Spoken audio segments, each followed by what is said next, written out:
there, and welcome to the ADK Rock and Metal Network. I am Dave Does, and on today's video we are joined by Andy Edwards from the awesome Doomsters Nomadic Rain.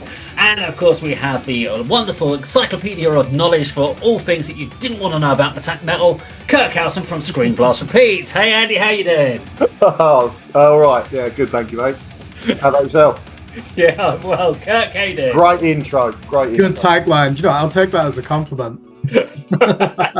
That's been my problem all my life. I only memorize things that are not useful. And anything from like progressive rock from the 1980s and 70s that no one's ever heard of, apart from you, Kirk. Today we are doing a viewer request. So we've been requested to check out a band called Speed of Light. Now we have checked out Speed of Light once before. I think the song was called Seance. They are a young band, a trio family band. They are from California. So we kind of reviewed them a while back, and it was because they were, again, it was a recommendation from the same viewer. So shout out to Mike, who had said we'd obviously covered things like Motion Device, The Warning, Liliac. And so we've covered all these bands that are family-orientated bands, and he'd recommend us checking it out. And it was really good to sort of check this band out for the first time. Very young, but had lots of huge potential in what they were doing, lots of energy. So last year, they did a thing called Jam in the Van. It was all around the great orange amps, or orange branded amps. And effectively, it's like a concert, but there's no audience there, but they treat it like a performance. But you get the quality of the sound really crisp from a live performance, like it's on an album. But you don't have the crowd singing along or crowd, but it's been shot the same way. So we're going to check out a couple of videos over a couple. Well, we're going to do these over two separate videos, but the video we're going to check out today, let me bring it up, is a song called Shuffle. I've definitely not heard this, so yeah, we're going to check it out. We are going to stop it at points because this is our broken down and pulled apart series, where we dissect it and talk about the songwriting of the band. But let's get to it. This next one's called Shuffle.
Okay, good stopping point to do there. So I think we've just obviously done the first kind of intro, verse, and first chorus. So I think around the room, first impressions on this particular track.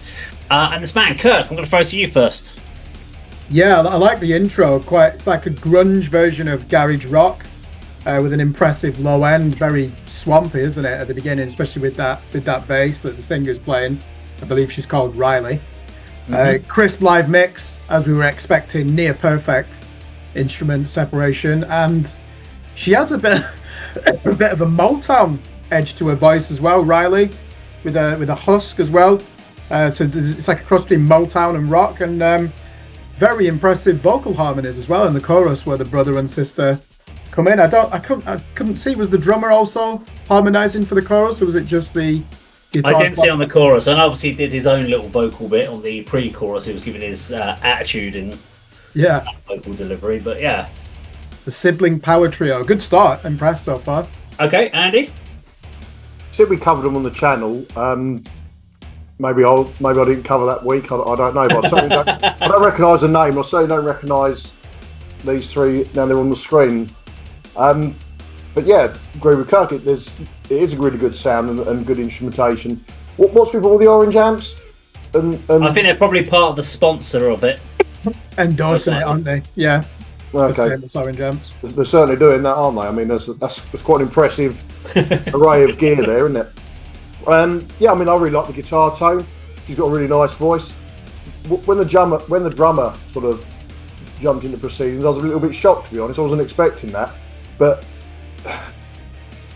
this is the sort of thing to me that I would enjoy if I was sort of in a bar or a club where I hadn't gone necessarily to go and see them. If they were sort of playing in the background and I was with some friends and sort of chatting, you'd sort of, I'd give them a bit of attention and then sort of go back to the conversation and then give them a round of applause at the end of the song, because it's not grabbing me as much as it would as sort of other sort of bands in this genre. I'm not a massive sort of hard rock kind of guy, but it does seem to be. I mean, if you've got a family group and siblings where you can play a band, I mean, it's ideal, isn't it? Because there's a chance you live together, possibly if you're young, or live close by, so you can write, record, discuss band issues without having the usual drama of being in a band, if you know what I mean. So they've got that on their side. Where are these guys from? Did you say California? Yeah. Yeah, I mean, there's definitely sort of Americanisms about them, in the look and the sound. But yeah, I mean, it's decent enough. Just not really the sort of thing I'd sort of go and make a choice of going and listening to. But I'm quite enjoying it so far. I'm probably going to be the most critical out of this one. So I really liked Seance when we did it. So the track that was on there. I've heard a couple of tracks from them, and I think one of the other tracks we're going to do today I have heard before, but this one I hadn't. This reminds me of like Guitar 101, Songwriting 101, kind of. There isn't a huge amount to this particular track for me to get hold of. It's stuff that there's nothing kind of very surprising. I love her voice. I think she's got a great voice. But the bass and the guitar work going on there, it's all fairly like, okay, this is a bit middle of the road for me. The guitar part he's doing at the very beginning of the song, for me, where he's trying to do all these he's trying to do some interesting notes within the chord structure. That didn't work for me at all. It sounded like he was a bit off. I know he's not, but I think he's trying to put a note in that probably didn't need to be there. And it's just a very sing-alongy pop grunge track at the moment. It's not really got the ball. As you said, Andy, if this was in a bar and I hadn't gone there for this band and it was playing, I'd probably be tapping my feet along and I'd be nodding my head along, but I wouldn't suddenly go up and go, I need to go and grab an album from that band. Yeah. It hasn't hooked me in that way. But luckily I do know, so this would not be the song that I would say, guys, if you want to get into this band, check this song out. This is not the one to hook you. I would have said the one Seance that we did before would have been the one. But we've got to remember the age of these guys and lady is like 16, 17. So the years of experience of songwriting is still coming to them. They're actually going out and they are opening band for The Warning on their next big tour, which is quite a arena tour. So they're about 5-6 years behind where The Warning were when The Warning were writing sort of similar sort of things on their first 21st Century Blood album. So yeah, there's it hasn't done anything for me on this particular track so far, but let's just see if there's anything. Maybe there's going to be an interesting mid-transition or something like that. And this is where having only a single guitarist can sometimes leave you a little bit exposed on these riffs, because also this bass is very tame on this. This is not a big sounding bass that she's playing here, so she's playing quite clean tonality.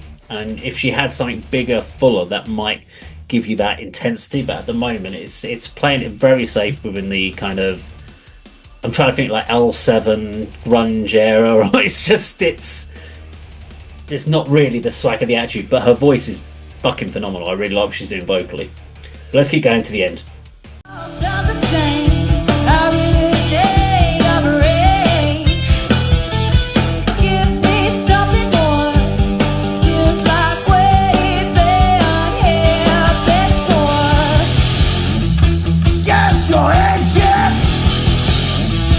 Give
Okay, there we go. So, speed of light and shuffle. Let's go around the room. Final thoughts on this particular track. Obviously, we had the bit of a midsection in there as well. So, Kirk, take us through what your thoughts are now.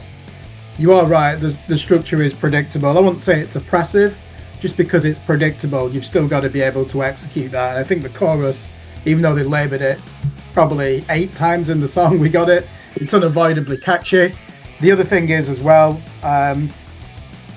I'm always listening to music like this thinking, what are they going to do in the middle 8? If it's either a guitar solo, some kind of slower dynamics where the backing harmonies come in, and they just went for double timing drums, which was probably the only thing that surprised me in the end. When I listen to music like this, I'm thinking, could it be played on a car advert? Yes. Could it be played on a Gap clothing advert? Yes. Could it be from 2004? Yes.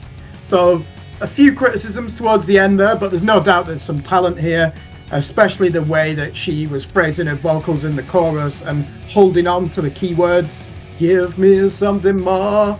You know, that's clearly she's had some training in that, and I imagine there's some natural ability as well. So the band are really going to always depend on Riley, this bassist and vocalist, because all the songs revolve around her. Thought she did a good job. Sorry to be a bit negative towards the end. I agree with you two. I'd enjoy this if I was in a bar. I won't go out of my way to listen to it or to download it or stream it, but I can certainly appreciate the talent there and the musicianship, especially with only 3 members of the band, because there's no place to hide. And I thought they did a good job, as a power trio. Andy? We've talked about 3-piece bands recently, or I certainly have, and I'm impressed that they do have that full sound. And as you say, there's no place to hide, because the guitarist in particular is the primary instrument, the bass is sort of backing it up and everything. But you said about them supporting the Warning, Dave. I mean, they're the perfect band to support the Warning, in my opinion. Warning fans will love these guys, I'm sure. Not a huge gulf, if any, between the sort of style of music they're playing. Obviously, they've looked at the girls from the Warning and thought, well, yeah, we can do something similar. I like the guitar melodies, and also the power chords the guys playing throughout the track, and what sort of mix up towards the end, the sort of back and forth vocals between Riley and her brother on guitar. I thought that worked quite well. It sort of showed how strong she is, and maybe how not so strong vocally he is. But yeah, just a sort of decent sort of track to have playing in the background. I wouldn't go out like you. I wouldn't go out of the way to listen to or buy an album, but fairly enjoyable form of entertainment in the right environment. I mean, I was listening to a band. So one of my favourite bands, and a great album, is a band called Die So Fluid. I interviewed the singer Grog on the channel a couple of years ago. Nothing Gained got the chance to open for them when they were in the UK playing, and the album that I got into on them was a phenomenal album. And recently I went back and I was like, do you know what? I need to get some of the early Die So Fluid albums and listen to those as well, because I really love this album. This album's phenomenal. It's one of my favourite albums. And I started listening to the early stuff, and on the first or second album, it sounds pretty much like this. And again, Die So Fluid are a 3-piece. Female bass, fronted bass, guitarist, drums. And the stuff that was playing was very much like this. And we were listening to it on the van and driving today, and I was like, yeah, there's absolutely nothing wrong with it. But what's impressive is how Die So Fluid then developed this 3-piece sound, and they've worked out where they can expand, and they expanded their songwriting abilities, and they grew with it. And that's what I can see with Speed of Light can do. They are going to continue to evolve and grow, and everyone writes what you know of. So you kind of they've got these songs that they've listened to, and what they've learned, and they're putting them into their own music. They haven't released covers. They haven't gone down the covers route. They are purely just doing originals and not doing cover songs and stuff like that, which is also a really strong way to do it, because they are trying not to get down that route of we are a covers band. And that obviously impacted Liliac massively, to the fact that Liliac have got like 5 albums of original material, but everyone knows them for their covers and thinks that they play mainly covers, which they don't. But unfortunately they've done so many covers that that's become their big thing. As the song finished, I guess it hasn't changed my opinion on this particular song. It is a very hooky chorus because it's still going through my freaking head now. Yeah. And probably that will grow on me as it goes, but not for. It's never going to turn around and me go, oh my god, that's an amazingly well written song that's got real intense artistic integrity and blah blah blah blah. I'm just gonna go. Do you know what? It's a poppy-ish, catchy chorus. So yeah, fair play to them. I'm more looking forward to where they go next with it. I want to see how this band develops. Very much like how I wanted to do with The Warning. You want to see what this band can go to, and hopefully they can then develop their sound and come up with something really interesting going forward. But yeah, interesting for Speed of Light and Shuffle. Now, if you enjoyed our video today, please do like, share, and subscribe. We'll see you on the video sometime very soon. Take care.